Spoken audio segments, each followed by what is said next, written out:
welcome back to my channel. My name is Maggie. If you're new here, welcome. Today for my Vlogmas video, we're going to be talking about prepping for our financial year in 2025. So these are some steps that I do each year. I did a similar video last year that you can check out. I'll link it down below if you're interested. But essentially, we're going to be looking at what are those kind of normal bills and the normal expenses, and then what are those not normal, like they don't happen every single month, but I know they're going to happen throughout the year, and how am I going to plan my sinking funds, or am I going to cash flow them? Like all of that I'm going to work out. I'm going to be using our, my husband and I's like normal budget. I know everybody has different considerations, so obviously adapt this to fit your needs, but let's go ahead and start. So the three things that we're going to do is one, plan for our annual expenses by category and decide how much it is that we're going to spend, if there's any specific months that I need that money by. So for example, Christmas, I like to have my Christmas money ready to go by November so I can shop during sales and be ready for December. And then we're also going to decide if we're cash flowing it or if we're going to be saving via sinking funds. Number two, we're going to figure out our monthly bills, and this is mostly for those fixed expenses, the ones that I can kind of copy paste month to month. Maybe they shift slightly, once during the year, but generally they're the same. And then three, we're going to plan for unusual payment structures. So we're going to go in that order, and I'll leave timestamps if you want to jump around. So first is planning for those annual expenses. So I have a list here. We're going to work through this together, but I don't want to write it all out because it would take forever. So I break into different categories. The first is gifts, and that's top of mind because it's Christmas season right now. So I plan out some specific people in my life, and this is going to be different for everybody for their birthdays. There's some holidays I plan for, Christmas, special events, and supplies and shipping. So for birthdays, I truly listed out whose birthday it is that I will plan to buy a gift for, how much I'm budgeting, and when I'd like that money by. So my in-laws here, got January and November, we're budgeting $50. My dad's birthday's in June. My husband's birthday's in August, and then my birthday's in December. And we have two nieces that we get gifts for as well. So that's April and July. So what I'm going to do here is I'm just going to highlight, this is for us, we're going to cash flow some of these. So I'm planning, if we add all these up, to spend $1,600 in birthday gifts. But for these smaller amounts, we're going to cash flow them. We're just in a position in our budget where that makes sense for us. So kind of these smaller amounts, we're going to cash flow. For the ones that are larger, my husband and I, we will save, so this ends up being $1,200 between the two of us. So we'll just save $100 a month. Then when his birthday comes in August, we'll already have $600 saved. And then the second half of the year will be saving for me. So that's how we're going to do it. The ones in orange, we're just going to cash flow in those specific months because they're not too big of a number that it would really kind of throw off our budget. Like 600 would, but 100 or even up to 150 really wouldn't. So the next for holidays, these are the holidays that we celebrate. So we've got Mother's Day, Father's Day, and our first wedding anniversary. So for these smaller amounts, again, we're just going to cash flow those. But for our anniversary, I'm budgeting $500 so we could go out to like a nice dinner and, maybe get like a bouquet of roses or something. Like, it doesn't have to be too fancy, but that's what I'm kind of thinking. So I think what we'll do is we'll save for that $500, but then for Mother's Day and Father's Day, we'll just cash flow it when it comes around. In the past, when I was budgeting by myself, and you'll see this in last year's video, is I didn't cash flow really much, and I just saved every single month for everything. And that works too. It's really a preference. Then we have Christmas, and we are planning $1,950. I'll probably end up rounding that up to $2,000, for a little extra wiggle room. But essentially, we're planning $100 for my in-laws, $50 for my dad, $600 for my husband, $600 for me, $300 for our nieces, and then I always do other for Christmas, and I'm just budgeting $300. This is for like getting invited to do, Secret Santa or White Elephant, or just, anything else that's kind of Christmas related. Maybe you get invited to a holiday party, you want to bring a host gift. It just gives us wiggle room for the things that just kind of come up. So this is one that I'm going to save for. I'm not going to cash flow that full $1,950 in November. So I'll be saving for this throughout the year. And then down here, I also consider any special events. So I just made a list of potential events, like if you have somebody in your life graduating high school or college and you want to get a gift, baby showers, engagements, or weddings. We're not invited to any weddings as of right now, but you know, we could certainly still get invited to stuff for next year. It's early. So I just budget $600, and that's something that I will cash flow as it comes. So I will, know that I've kind of got that budget, but if these things don't come up and we don't have anything special next year, that's fine. I know in a few years, one of our nieces will be graduating high school, so we will plan for that, leading into that year, I should say. But for this year, we really don't have anything too crazy. So I'm just going to cash flow it as it comes if these things come up. And the last one is supplies and shipping. I always make sure to budget for that, for like wrapping paper, gift bags, and if we need to ship gifts, like we shipped Christmas gifts this year. So just making sure I've got something, and I just plan to cash flow that as well as it comes up. And that's going to be our plan for 2025. So in total, I am planning to spend about $5,000 in gifts. That includes those special events and the shipping and all of that. And that would be $417 a month if I wasn't going to cash flow some of these things. But because I am going to cash flow some of these things, if I subtract out the orange highlighted ones, we are down to, it would be $305 a month. So I just need to make sure that I'm putting at least $305 a month away for essentially big birthdays, anniversary, and Christmas throughout the year. So that's something that now I know that number, I can make sure that happens in my monthly budgets. Moving over, I've got some other categories here. So here's for home. And these are ones that I'm just going to save for. I'm not going to cash flow anything.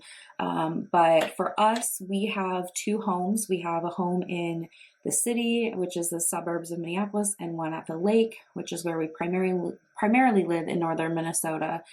So we do have insurance on both of those. City is $905, and that's due in May. The lake is $870, that's due in November. And then I budget for $100 a month for maintenance. Just never know what's going to come up. So that's $1,200 a year. And then we also have umbrella insurance, which is just additional liability for my husband and I. That's $390 due in November for the both of us. And I didn't really know where to put it, so I just threw it into home. So that's what I decided to do. It probably could have been its own line item, but I like grouping things.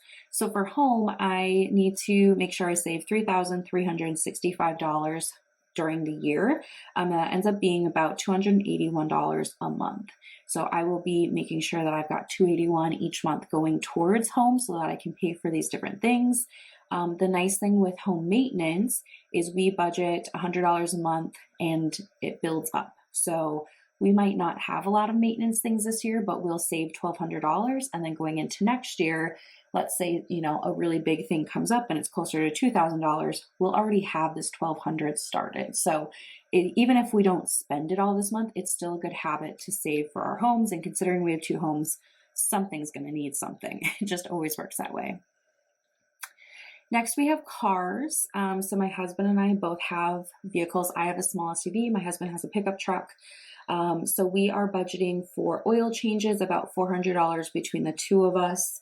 We also have tires for my husband's truck. We're guessing that's going to be about $1,600. And then we've got registration. My vehicle registration is due in August, and it's about $250. My husband's is in December, and it's about $300. And then we have insurance for both of our vehicles, and that is due in June and December, and it's about $1,400 each time. So for car, we are going to plan to just cash flow oil changes as they come up. It's not $400 each time. This is like $400 throughout the whole year. And then we also will just cash flow our registration when it comes up due. So with those changes, that lowers our monthly saving down to $335 per month. And that'll allow us to get those new tires and then pay for the insurance. And hopefully we can adjust these rates, but that's what it's looking like right now. And I'd rather kind of budget on the high side and have money left over than need more. All right, and then we have our recreational toys. So we have a boat, we have a ice fishing house, and we have a side-by-side Polaris Expedition. So we have some toys, and so they come with costs too. So the first one is storage. I'm budgeting $2,000 for storage. It should be less than that, but it seems like everybody's raising their prices and you just don't know. So that's what I'm going to budget. Hopefully that is way over budget. Our ice fishing house, we just paid like $600, I believe, for. And then our boat, we're paying monthly, but we're going to convert it to annually. So hopefully this ends up being less. But anyway, I wanted to be on the high side.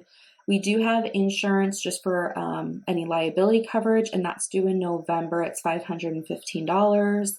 We also have registration, but those are like on funny cycles. Like the boat is every 3 years. I think the trailer's every 2 years.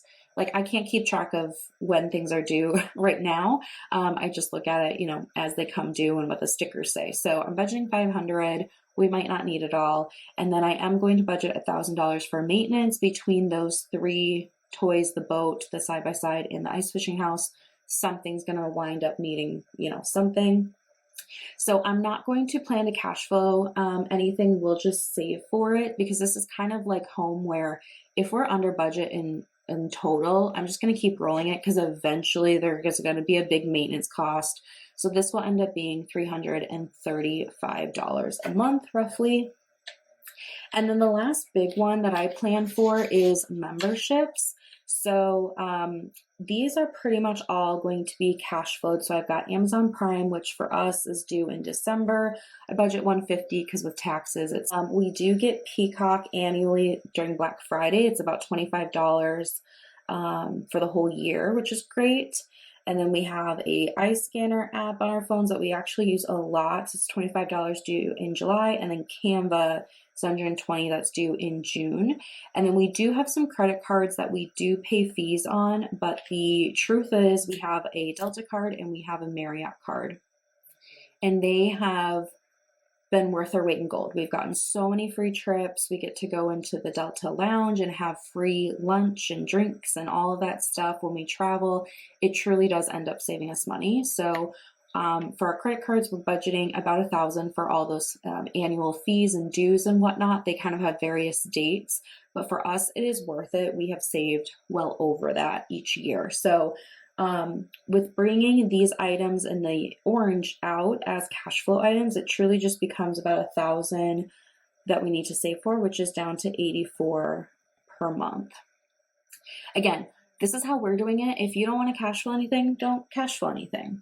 So how this kind of ended up is that this is what it would be if we were just going to save everything monthly. I'd have gifts at $417, home at $281, cars $446, recreational toys $335, and memberships $123. So I would need to save $1,602 a month if I wasn't going to cash flow anything.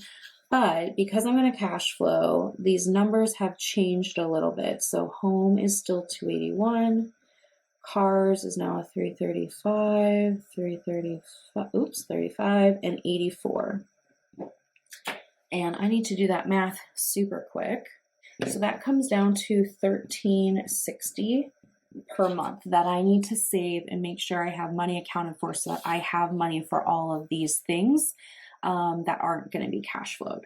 So that is a really important number for me to know for our monthly budget that we need to be putting away at least that we need to be putting at least this amount, the $1,360 away each month into our savings to make sure we can accommodate all of these real life things that will come up at some point in time. So knowing that, I can factor it into my monthly budgeting templates. Now, there will be months that are higher that we can put more into savings and months that, just have more expenses, but knowing that that is the minimum to stay on track is a really important number for me to know. So this was step one, figuring out all these annual expenses. Again, these will be different for all of us, but I think knowing, especially with gifts and planning ahead, like how much am I going to spend on Christmas next year, and already knowing what that budget's going to be is super, super helpful. All right, so then let's move over to the front page. We're on number 2, which is where we're going to list our monthly bills. I have two lists. I have a fixed list and I have a variable list. So the fixed list, these are the ones that are pretty steady. I mean, they might adjust slightly once a year, but generally I can copy and paste these numbers. So I'm going to go on my own and fill out these numbers because I don't want to share all of them. But for example, I've got our mortgage, the HOA, my phone bill, internet, our side-by-side payment. We do have a loan on that. And then these are the monthly subscriptions we pay for. We don't pay for them annually. For variable, it's mostly the utilities, right? The electric, the gas, the water. So those are things that are going to vary. And what I like to do is I like to look back a year and take the average. So for example, I don't know if this is true or not, but let's say my electric on average, if I go through winter, spring, summer, and fall, and I total up all of those bills that came out this past year, divided by 12, I'm going to write in what that average is. So I know, okay, maybe it's on average $100 a month. Some months will be higher, some months will be lower, but that helps me know kind of generally where I'm at. So I like to know what that average is, so I can just kind of ballpark it. For the city, especially, we have the air conditioning running on electric, and then our furnace is natural gas. So in the winter, the gas bill is higher, but the electric bill is lower, and then vice versa. So they always end up kind of canceling each other out when I do the averaging. So that's something I'm going to go through on my own and do. And then the third piece is to make sure that you're aware of any unusual payment structures. So my city water bill is quarterly instead of monthly, and that comes out in March, June, September, and December. So that's different than a monthly bill, and these are the specific months. We also have an HOA due at the lake, and that is quarterly, but it's done on the different months. So January, April, July, and October. So these are things that I can factor into my budget, and I know, okay, what is going on in March? Oh yeah, I have a water bill because it's not part of mine every single month. I could forget about it. So these are just things to keep in mind. And then car insurance, which is kind of factored into the savings, that is June and December. So just something that I like to keep in mind and make sure that I have noted. So let me show you where I note this so that I have success in the new year. This is my Golden Coil planner. You do not need a fancy planner to do this. You could totally do it with a sheet of paper. But what I have here is a year at a glance, and I've already started, but I need to finish this. And this is where I write in all of those annual expenses. So all of these with an actual due date month, I will write in. So I've got all the birthdays and how much I plan to spend. I've got the car insurance that's due. What I still need to do is put in those quarterly bills that are kind of on a weird cadence. And I need to finish up the annual list. But this way, when I am prepping, like right now I'm prepping for my January budget, I can see, okay, it's my father-in-law's birthday. We're going to budget $50 and that's going to be cash flowed. So I need to add it to my budget. Or maybe it's going to be, June before I know it, and the car insurance, which I saved for, is going to come due. So I know that that's actually already saved for, and I just need to make sure that it's ready to go in the right account. So having this is really helpful for me because then each month I can just go through like February and March. I might not have anything special going on, which is great. And that could be a month that I save more because there aren't additional expenses. So this is what I like to do. And having it all in one place is really helpful. But again, you don't need a fancy planner to do this. You can totally make this on your own, sheet of paper that you reference, or it could be digitally. But this is really helpful for me as I get ready to budget each month. So I hope you found this video helpful. These are just the things that I like to do to set myself up for a successful financial year.